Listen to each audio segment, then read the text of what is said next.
De retour dans l'Africa Newsroom pour la deuxième partie. Nous sommes toujours en compagnie de nos éditorialistes Daouda Attal, Jean-François Kandji-Kombé et Jean-Marie Bitomo. Tout de suite, le dossier du jour.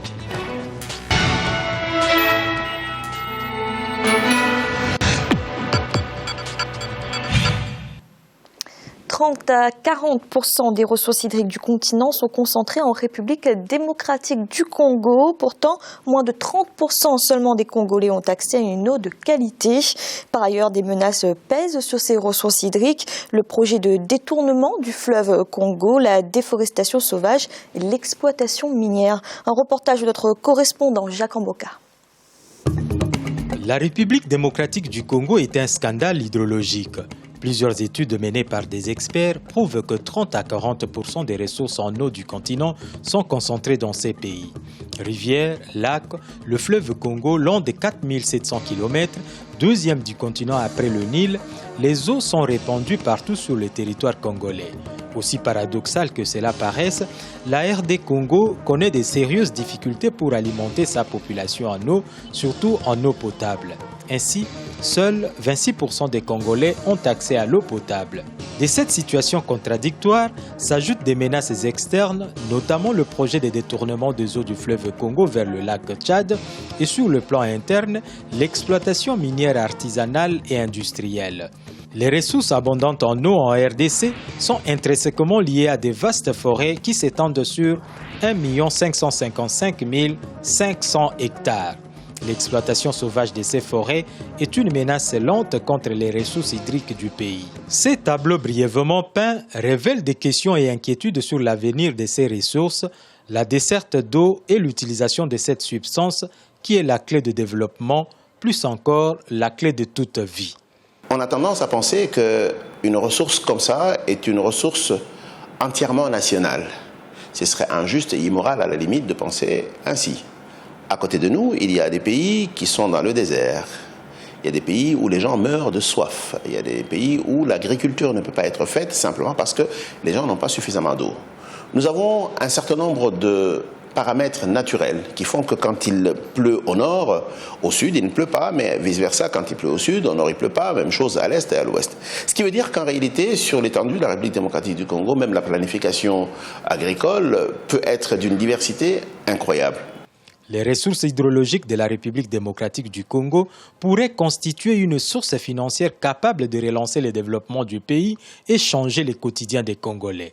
Le projet de déviation d'une partie du fleuve Congo allait apporter plusieurs milliards de dollars américains au pays, bien que les conséquences des perturbations ne sont pas à écarter. Selon les études, ça aurait dû rapporter à la République démocratique du Congo environ 77 milliards de dollars par an. Bon, le projet a été mis en sourdine. Le dernier projet, c'est qu'on voulait cette fois-ci que, par crainte justement de perturbations éventuelles, notamment pour les barrages d'Inga, on avait voulu que la capture de ces eaux puisse se faire à partir de l'embouchure du fleuve Congo, donc aux environs des Boma. Ça passait par le Congo-Brazzaville, Gabon, Cameroun et puis par le lac Tchad, etc. Mais là aussi, on a craint des perturbations sur la régularité des climats. La région du Congo central, donc à l'ouest de la République démocratique du Congo, a connu quand même une bonne sécheresse de 2 ou 3 ans dans les années 70. Et donc on a craint qu'effectivement il y ait des perturbations. Si les chercheurs ne cessent de mettre en avant les scandales hydrologiques de la RDC, les réalités sont toutes autres en ce qui concerne la desserte en eau potable dans le pays. De nombreuses familles ne sont pas servies comme il se doit en eau potable, surtout en milieu rural. La Régie des eaux, société chargée de la distribution de l'eau dans le pays, est loin de satisfaire entièrement les besoins de la population. Malgré quelques efforts que fournit l'État ici dans la ville, c'est 20%, 20% de population qui ont l'eau potable. 20% de population, et souvent aussi c'est dans des communes bien spécifiques. Si vous allez dans les périphéries, en tout cas, les gens n'ont pas de l'eau. Les ressources hydrologiques en RDC appartiennent certes au pays. Pourtant, sa gestion dans le sens d'une canalisation efficiente vers le développement pose problème.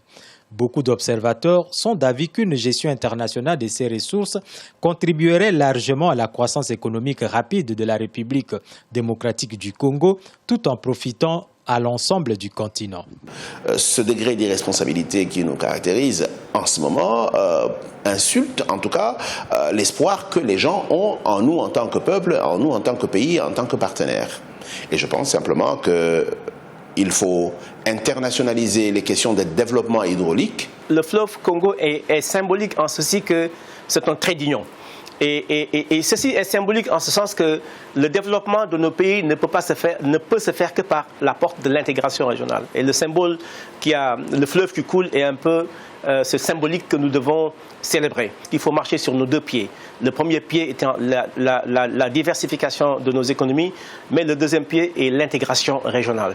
Et encore là, je voulais faire écho de l'appel de Patrice Lumumba qui disait que l'avenir de l'Afrique se joue ici, dans ce beau et grand pays qu'est le Congo. Si certains s'inquiètent sur la pollution et d'autres menaces visant les ressources hydrologiques de la RDC, beaucoup par ailleurs sont préoccupés par sa gestion. Profitant du fleuve Congo en particulier, la RDC devrait jouer son rôle géopolitique et géostratégique aussi bien dans la région que sur le continent. Une responsabilité qui exige de communier et planifier avec les autres tout en gardant le leadership sur ces ressources qui se trouvent sur son territoire.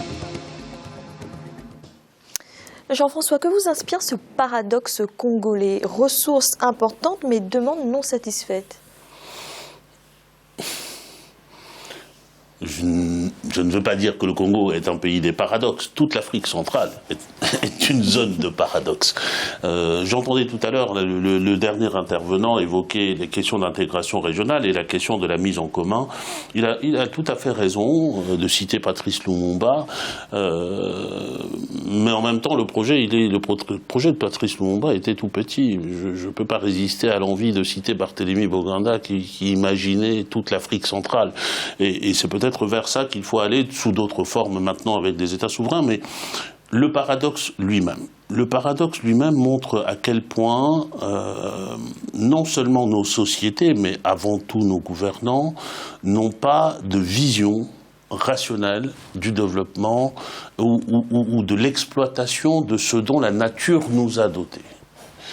L'eau, c'est vrai au Congo, dans les deux Congos d'ailleurs, c'est vrai au Cameroun, c'est vrai en République centrafricaine, c'est vrai au Gabon. Nous avons cette manne dont nous a doté la nature, mais ce à quoi nous pensons d'abord, c'est à ce qui peut être exploité pour être exporté vers l'étranger pour le bénéfice de l'étranger.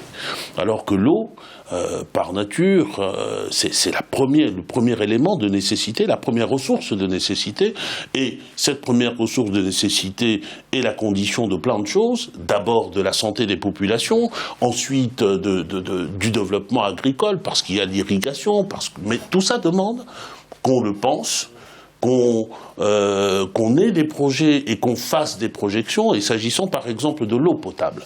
On a évoqué tout à l'heure le fleuve lui-même, mais le fleuve lui-même, rendre potable les eaux du fleuve, ça demande beaucoup plus que ce qu'on pourrait faire dans n'importe quel village en allant essayer de puiser dans la nappe phréatique et de rendre cette eau potable. Et ceci, au lieu de le faire, il y a des pays qui vont jusqu'à désaliniser l'eau de la mer. Vous imaginez un peu, nous n'en sommes pas là. Nous avons de l'eau douce partout. Au Congo, partout en Afrique centrale, il faudrait le moindre effort d'abord pour extraire cette eau-là, ensuite pour le distribuer à travers l'ensemble du pays éventuellement au-delà, au lieu de quoi, on pense à quoi? Même lorsque notre ami évoquait le projet régional, on pense à quoi? On pense à l'exploitation d'abord économique dans des projets qui n'ont pas d'intérêt précis pour la population, par exemple la question du lac Tchad, la question du détournement du fleuve Congo pour aller au lac Tchad, on a évoqué aussi le fleuve Ubangui à un moment. Je veux bien que l'on puisse penser à de tels projets, d'abord c'est des projets gigantesques, il faut réunir les fonds, les capacités techniques pour pouvoir les réaliser, mais surtout il faut faire des études approfondies pour être sûr que le détournement de la nature qu'on va faire de cette manière-là ne va pas conduire à d'autres catastrophes et à des catastrophes écologiques. Aujourd'hui, c'est chacun à son tour, le projet est magnifique, et puis on est dans quelque chose d'impressionniste, c'est assez extraordinaire. J'attends encore de voir les rapports qu'on rende public. Dans un certain nombre de pays, notamment ici, lorsqu'il y a des travaux de grande envergure comme cela, on rend public les documents pour la consultation de la population, pour que la population s'assure que, ou même les experts seulement s'assurent que les analyses ou les projections qui ont été faites, qui ont toujours une dose d'irrationalité, que ces projections sont bien les bonnes. Mais bon, pays de paradoxe, centre de l'Afrique de paradoxe, mais le paradoxe est surtout le signe de notre incapacité à penser les choses concrètes, réelles, qui vont au bénéfice de la population et du développement. Jean-Marie, est-ce que vous êtes d'accord avec le terme de scandale hydrologique quand on parle de la République démocratique du Congo? Je suivrai Jean-François, si vous voulez, qui parlait tout à l'heure. Bon, ça ne regarde pas uniquement que le Zaïre, toute l'Afrique centrale. Et pour en revenir au Zaïre, c'est un scandale, si vous voulez, à tous les niveaux, le Zaïre. J'ai rien contre le Zaïre, mais c'est un constat, parce que c'est le plus grand pays de l'Afrique centrale. Et ce plus grand pays-là, c'est-à-dire, il y a un gaspillage énorme. Je veux rebondir sur la phrase de Jean-François de tout à l'heure, à savoir, j'ai dit souvent, c'est-à-dire que nous ne savons pas en Afrique poser des stratégies de développement qui nous font bénéficier de nos avantages naturels, nos avantages comparatifs naturels. Les gens oublient la chose suivante, c'est que à la fin de ce siècle, la bataille qui risque d'avoir, la bataille des matières premières sera secondaire. Jean-François a bien noté, si vous voulez, l'importance de l'eau. La bataille à venir, il y aura des guerres mondiales, il y a des projections qui ont déjà été faites là-dessus par des tas et des tas d'institutions, c'est que la prochaine guerre qui risque d'arriver, si vous voulez, dans ce monde, ce sera la guerre de l'eau. Donc nous avons, c'est-à-dire tous les avantages possibles. Nous avons une manne. Vous avez, en termes hydrauliques, les gens parlent. Moi, j'ai été lire les études du PNUD là-dessus. J'ai lu les études, si vous voulez, des différentes institutions. C'est même pas 30%. La RDC détient 52% exactement, si vous voulez, de la capacité hydrique en Afrique. Donc voilà un pays dans lequel nous avons tout. Qu'est-ce qui se passe? On vient. Nous sommes incapables, les Africains sont toujours incapables de pouvoir poser des stratégies pensées pour nous et par nous. Nous attendons toujours qu'on vienne nous poser des stratégies de développement, c'est-à-dire sans pouvoir privilégier nos besoins en tant que tels. On privilégie d'abord les besoins des autres qui viennent à l'extérieur. Nous les remplissons d'abord et nous oublions nos propres besoins. Donc à partir de cet instant-là, c'est un scandale pas possible. Dans la mesure où nous savons qu'au niveau hydraulique, nous parlons au niveau énergétique. Nous avons parlé du barrage d'Ingaojo, ici, là, à plusieurs reprises sur ce plateau. Voilà un barrage qui est capable, comment on dirait, de pouvoir fournir l'électricité pour l'industrialisation de l'Afrique à tout le continent. Qu'est-ce qui se passe? C'est un projet qui, pour les Africains, c'est un projet annexe. On vient, on nous pose de la fibre optique sur la table, on dépense des milliards dessus, alors que nos populations, c'est-à-dire, ont besoin d'eau potable. Cette fibre optique-là sert qui? Sert, comment on dirait, des étrangers qui viennent, des Occidentaux, c'est-à-dire par rapport à leur propre technologie, nous la vendre. La fibre optique, quelle est, comment dire, l'utilité de la fibre optique aujourd'hui comparée à un projet comme celui dont nous sommes en train de parler là. Mais c'est vraiment scandaleux. Tant que les Africains, nous ne comprendrons pas que les autres viennent y défendre leurs intérêts, pas les nôtres. C'est à nous de défendre nos intérêts avec nos besoins, avec nos avantages comparatifs naturels, comme je l'ai dit tout le temps, que nous devons transformer en avantages compétitifs, concurrentiels par rapport à tout le monde. Voilà une eau qui peut être vendue à toute l'Afrique, à irriguer l'agriculture et tout ce qui s'ensuit. Les Africains s'en foutent, ils attendent que les autres viennent s'en occuper. Daouda, cet exemple de l'eau en République démocratique du Congo, c'est le reflet de ces stratégies de développement qui ne bénéficient pas au final aux populations? Oui, bon, qui ne bénéficient pas aux populations, mais là, il n'y a même pas de stratégie de développement. Pour que ça bénéficie aux populations, il faut qu'il y en ait. On est bien d'accord, parce que, bon, quand on a un potentiel comme ça, Jean-Marie l'a rappelé, plus de la moitié de toute la capacité hydrique de l'Afrique est autour de ce fleuve. Et le pays qui l'abrite, quand on regarde son taux d'accès à l'eau potable, 2 tiers de sa population, et ça a été rappelé dans le reportage, 2 tiers de sa population n'a n'a pas accès à l'eau potable. Je ne vais pas revenir sur tout ce que Jean-François a dit, les ramifications, les causes les conséquences sur la santé, sur le développement, etc. Mais il est clair que même de manière globale dans le monde, et ça nous interpelle, et nous, Africains, on doit aussi rentrer dans le débat mondial à ce niveau-là sur la question de l'eau. C'est-à-dire qu'on a aujourd'hui un tiers, quasiment plus de 2 milliards d'habitants qui n'ont pas accès à l'eau potable sur la population mondiale.